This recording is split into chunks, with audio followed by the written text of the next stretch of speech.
The Australian super sector closes in on $4 trillion just as workers get set to up their contributions. Gina Rinehart tops the list of the richest Australians, and the Queen music catalogue is up for sale and it's expected to fetch around $1.5 billion. Welcome to Fear and Greed, daily business news for people who make their own decisions. It is Friday, the 31st of May, 2024. I'm Michael Thompson, and good morning, Sean Aylmer. Good morning, Michael. Sean, after the show, you have an interview coming up today with Wade Tubman, who is CommBank IQ's Head of Innovation and Analytics. This is a good one. It's a great interview. CommBank has data on about 7 million customers or thereabouts. It collates that data and looks at trends across ages, across regions. What it shows is that the younger people, particularly those that are renters or with big mortgages, are finding it really, really tough. Whereas the other end of the spectrum is some of the older people, older Australians, often who don't have anywhere near as high housing costs, are actually doing pretty well. It's a fantastic sort of dive into the data, really. And that's what Wade spends his life doing. Fascinating chat. Yeah, it really is it's quite a powerful illustration of the cost of living crisis. I thought it's using this massive amount of data, and it really paints quite a human picture of how it's impacting different parts of Australian society. And I think it is, for that reason, it is definitely worth a listen. It's coming up a little bit later on. The main story, though, this morning, Sean, the Australian superannuation industry is closing in on $4 trillion with big inflows and strong returns, pushing the sector to record levels. It's pretty incredible, isn't it? New figures from the Australian Prudential Regulation Authority showed that an 11% return pushed the pool of super money to $3.85 trillion, with the superannuation charge increasing from 11% to 11.5% on July 1. The push beyond $4 trillion is likely later this year, subject to investment markets, of course. For the 12 months to the end of March, which is the period APRA is talking about, the ASX 200 was up around 10%, while international equities and bond markets also rallied sharply. For the year, and these numbers are very big, contributions totaled $177 billion. That's money people are putting away, both from employers and member contributions, for their retirement. There was also a big jump in benefit payments last year to $113 billion. This is going to be a growing challenge for super funds as 700,000 baby boomers retire over the next 5 years or so and start drawing down those savings. There are now 7 superannuation funds with more than $100 billion under management, led by Aussie Super and Australian Retirement Trust. A big sector, this one. Yeah, absolutely. And clearly, from what you're saying, superannuation is big business in Australia. But the thing is, it's still quite a bit smaller than the housing market, isn't it? Yes, that's true. The residential market is estimated to be worth well over $10 trillion. So about 2.5 times the supermarket. The ASX is worth around $3 trillion. Obviously, there's a big crossover between the super funds and the ASX.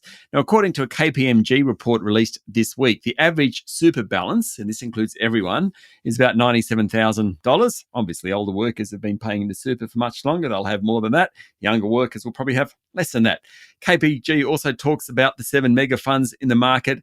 They're increasingly dominant, which brings its own challenges because, as we've seen, some have gone and purchased assets. So Sydney Airport's one of the big assets that has left the market in the last couple of years because super funds have purchased it. So the fact that the super funds are so big, whilst in terms of governance it might be better, it does present its own challenges. Anyway, it's going to be a fascinating sector to watch over the next little bit, particularly as the baby boomers retire. Yeah, absolutely. Now, you mentioned the ASX there, Sean. How did local markets perform yesterday? The S&P ASX 200 closed down 0.5% to 7,628 points, with consumer discretionary stocks doing best, while the materials sector did worst. Energy and utilities companies also underperformed. Iron ore futures fell, hitting the big miners. Fortescue Metals was down 3%. Rio and BHP were off 1.5%. The banks were mixed, while the energy companies dropped. Santos fell nearly 2%. Woodside was down more than 1%. Cochlear, REA and Xero were among the best performers. The S&P ASX 200 is now down 3% from its highs 2 weeks ago. Bit going on in the local bond market. Traders are now pricing in a near 30% chance of a rate hike later this year. That's after those higher than expected inflation figures earlier in the week. Market economists are less convinced of any hike, with the consensus being the next move will be down, though probably not until next year. All right, let's check international markets. Thanks to Blue Chip Communication, the experts helping financial services companies market, communicate, and grow. What's going on? Brent crude continues to trade around 83 to 84 US dollars a barrel. So I thought I'd look at petrol prices, because petrol prices around me look okay. According to the Australian Competition and Consumer Commission, petrol prices in Sydney are low but turning. Might be time to fill up. In Melbourne, they are about the lowest point of the cycle. Same deal in Adelaide. While in Brisbane, the ACCC reckons they might even fall lower. In Perth, they're close to their highest point. Don't understand it, but it's kind of good information, because if you're seeing cheap petrol, you probably should buy it right now. Otherwise, gold's come off a bit. Aussie dollar slipped back below 66 US cents. Sean, I don't know if I'm alone. You know what? I'm going to say I'm probably not alone in this. But you know how whenever petrol prices come down, and right at the moment you are right, they're fairly reasonable compared to what they have been previously. Do you wait until they come down like this before you fill up your lawnmower? I had no idea where you were going with that, and you certainly took me in a direction which was unexpected. Well, I mean, it seems so silly, and I shouldn't admit this kind of thing, but as soon as it gets down to this point, it's kind of like $1.75 or something. I'm like, yep, time to fill up my 5-litre jerry can. Yes, that's right. It's not making a huge difference. No. But it's a real psychological thing. Now I'm like, all right, got my jerry can for my mower. What else can I fill up while it's cheap? What if your jerry can? So I probably filled up my jerry can, my 5-litre jerry can, a couple of months ago. I haven't mowed the lawn that much because it doesn't grow much at the moment. What if it's already full? What do I do? You tip it out and fill it up again. Of course. Obviously. Yes. All right. Really took us off in a slightly unexpected direction there. We'll get back on track. We'll be back in a moment with the rest of the day's business news.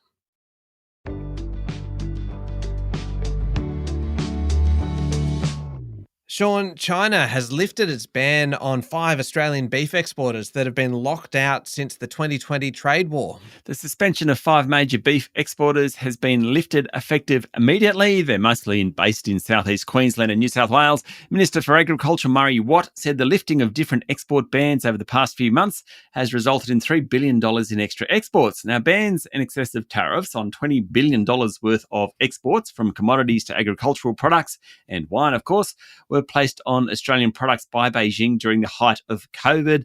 That's when the Morrison government and Beijing weren't getting on so well. Since the election of the Albanese government 2 years ago, these have gradually been dismantled, though there are about 3 meatworks who remain banned, and Aussie lobsters are also banned, still making progress in terms of freeing up trade between the two countries. The Ukrainian president and European Union ambassadors have privately urged the Australian government to send a high-level minister to a peace summit in Switzerland to discuss Russia's invasion of Ukraine. Ukrainian President Volodymyr Zelensky spoke to Prime Minister Anthony Albanese on Wednesday night. They discussed the peace summit. The president wrote on X, he said, and I quote, "I highly appreciate Australia's willingness to be present at the summit," end quote. Ambassadors from the EU and member states issued a separate call to Australia's Foreign Affairs Department. That's according to a European official. According to AAP, Mr Albanese is yet to decide on attending the mid-June summit. Yesterday morning, Sean, BHP abandoned its $75 billion bid for Anglo American after the UK-based miner rejected a request for another week of negotiations. We talked about this on yesterday's show. What happens now? Well, clearly BHP wanted the deal, but Chief Executive Mike Henry has always spoken about the need to be disciplined when buying assets, and he was. Essentially, the team at BHP didn't have enough time. It was only 5 weeks from announcement of interest in Anglo, which actually came from a media leak, which in itself is kind of interesting, to the bid falling over. And that's thanks to the UK put up or shut up laws. BHP doesn't get all those copper assets that it wanted, but as analysts said, Anglo American was a nice to have for BHP, but not a must have. Mr Henry's reputation as a disciplined buyer won't be harmed by what happened, certainly. I suppose what have we learned? We know BHP wants to buy copper assets, number one. Number 2, Anglo's for sale if the structure of the deal suits. We know that. It could be a third party there. Rio Tinto is often mentioned in that mix. And I suppose for the third part, Anglo's management now needs to make sure their turnaround plans work. I'm less interested in that. It's UK based. But fascinating 4 or 5 weeks. What I think really happened is that BHP just ran out of time because the story leaked to the media, which triggered those put up or shut up laws. The pressure would be on Anglo-American management now from shareholders, wouldn't it? Because they really kind of had to rush their plans out there, didn't they, during this whole process in order to say, hey, this is what we're going to do for the business. And now the pressure will be on for them to perform. Yeah. I mean, if management don't perform, I dare say they're going to get a very tough run from shareholders. Oh, it's fascinating. It just keeps going. The latest Bureau of Statistics figures show that spending in data centres and technology is growing, boosting the economy, but the construction sector continues to struggle. Business investment across private sector firms jumped 1% in March quarter, a touch higher than expected, while investment in 2 of the biggest industries, mining and manufacturing, was lower. Other investment, which includes tech spending, surged. Over the past year, total business investment is up a reasonable 5.5%.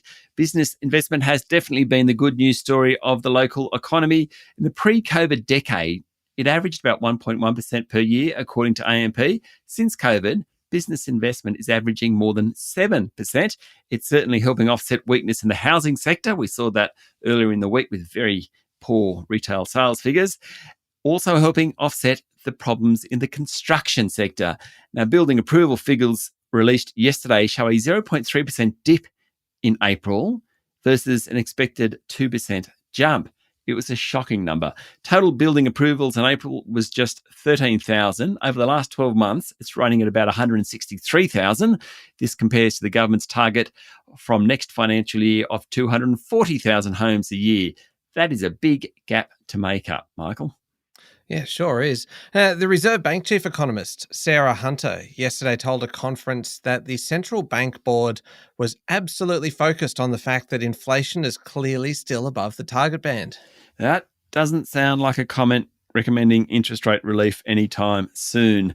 She said Tuesday's monthly inflation reading, where prices rose 3.6% for the 12 months to the end of April, confirmed that there is still inflationary pressure in a number of categories. Notwithstanding those figures, Dr. Hunter said the bank will likely downgrade its inflation forecast to include the effects of energy rebates announced in recent federal and state budgets. She agreed that the rebates are likely to take around 0.5% off inflation. Sean? Michael? Sorry, I'm just sitting here just listening to you and I'm just pondering this because, I mean, the numbers are very clear. And as you say, that it does sound as though they're very much focused on these inflation figures. But you've talked through the week a lot about the human cost. And particularly, you talked a fair bit about it in the newsletter, the Fear and Greed newsletter this week, which is definitely a little plug. Head along to fearandgreed.com.au, put your email address in, and you get the Fear and Greed newsletter every Wednesday morning. But in this week's edition, you talked about the fact that people are really hurting and that the human cost here is actually very, very high.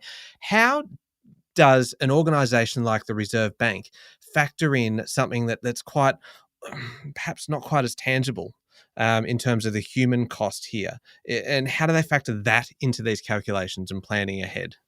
Well, in a sense, I mean, I'm sure they do, but they are very data-driven. Now, they make a big effort to go to the community and businesses. I think they call it the business liaison process, where they go and ask what's happening. I don't know that they talk to welfare groups, though. Like, maybe they do, maybe they don't. I just don't know. But they are very, very data-driven. So I'm not sure, and I suppose that's the point I was trying to make in the newsletter, I'm not sure that the Reserve Bank is thinking enough about the negative impacts in the short term of what's happening with interest rates. Michelle Bullock, the governor, has said the best thing we can do for people struggling with the cost of living crisis is get a lid on inflation. Fair enough. I get that.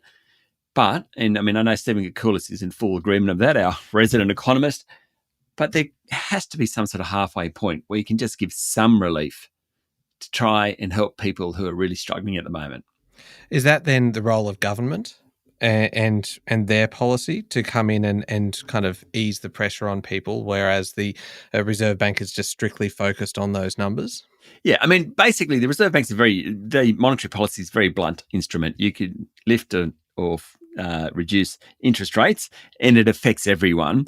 What the government is definitely trying to do, so $300 energy rebates, the stage 3 tax cuts, which have been shifted from the original plan, which was middle and higher income earners will get the best tax cuts or the biggest tax cuts, that's shifted to all taxpayers, included lower income taxpayers. What the government has done through that stage 3 tax cuts and through the rebate is try and help people who probably earn less. And that is how it should be. Fiscal policy it can be more targeted, and that's what the government's trying to do, while as the Reserve Bank's just this big stick that hits everyone. And I kind of get that's how it's supposed to work, but I still think the human toll of these higher interest rates is getting a little bit too much. Sean, thank you for sticking with me as I veered wildly off the show today. I find it fascinating, and I figure that while we're sitting here in the studio, it's as good an opportunity as ever to increase my understanding of how it all works. Now the next story, though, is going to the absolute other end of the spectrum. It really is, isn't it? Because you know what? It's rich list time, isn't it? And Gina Rinehart continues her reign for the 5th year. This is quite incredible, isn't it? Her worth is pushed beyond the $40 billion mark. That's what happens when you own iron ore mines. We don't. The AFR 2024 Rich List, which is the successor to the original BRW Rich List that started back in the 1980s, shows that number 2 on the list is Harry Triguboff, the 91-year-old property icon. He, of course, owns Meriton. Mike and Annie Cannon-Brooks from Atlassian come in 3rd. The reason we say Mike and Annie is that they've separated. So the Fin Review has put their number together. Number 4 is Anthony Pratt and his family, who made their money from Visy Packaging. Number 5 is Atlassian's Scott Farquhar on his own. Clive Palmer's number 6. Then at 7 and 8 are Nicola and Andrew Forrest. Now, until this year, their wealth was combined, and they were number 2, but they've split over the past 12 months. Hence, they are now 7 and 8. Making up the top 10 are Ivan Glassenberg from Glencore and Canva's glamour couple, Melanie Perkins and Cliff Obrecht. Combined, the top 10 are worth $223 billion. Oh, is that all? Goodness me. That is something else altogether. All right, turning to international news now, and an Australian Hong Kong dual citizen has been found guilty, along with 13 others, of subversion charges under a controversial 2020 national security law imposed by Beijing. There are also 2 acquittals, which is actually the first time that's happened when anyone's been charged with breaching these security laws. The 16 defendants in total who received their verdicts were among 47 who were accused for conspiring to subvert state power by holding unofficial primary elections, according to Bloomberg. The defendants are accused of a vicious plot to paralyse government and force the city's leader to resign through an unofficial pre-selection ballot in a July 2020 citywide election. Now, of the 47, 16 found out their verdicts yesterday. The other 31 had already pleaded guilty.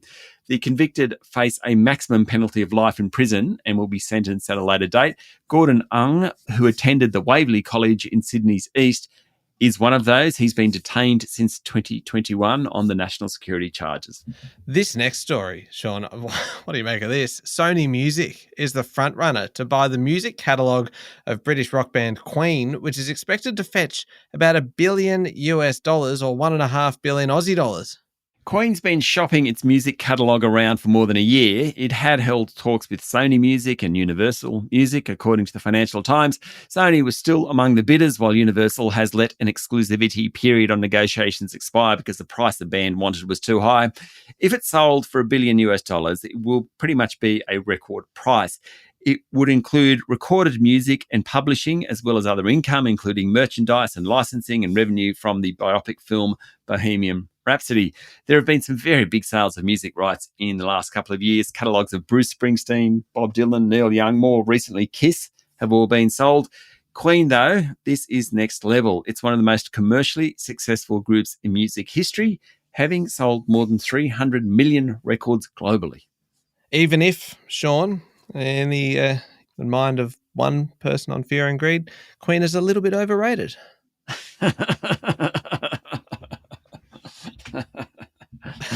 I'm not going there. Yeah, feels like it's safer not to. Yeah. Up next is the Fear and Greed Daily interview with Wade Tubman, CommBank IQ's Head of Innovation and Analytics. All about a deep dive into the data that CommBank has on its customers. And it just shows the trends about what's happening in terms of age and regions and things like that. It's fascinating. It is up next in the Fear and Greed playlist on your podcast platform or at fearandgreed.com.au, which is also where you can sign up for the newsletter that I mentioned before. Thank you, Sean. Thank you, Michael. It is Friday, the 31st of May, 2024. Make sure you're following the podcast and please join us online on LinkedIn, Instagram, X, TikTok and Facebook. I'm Michael Thompson and that was Fear and Greed. Have a great day.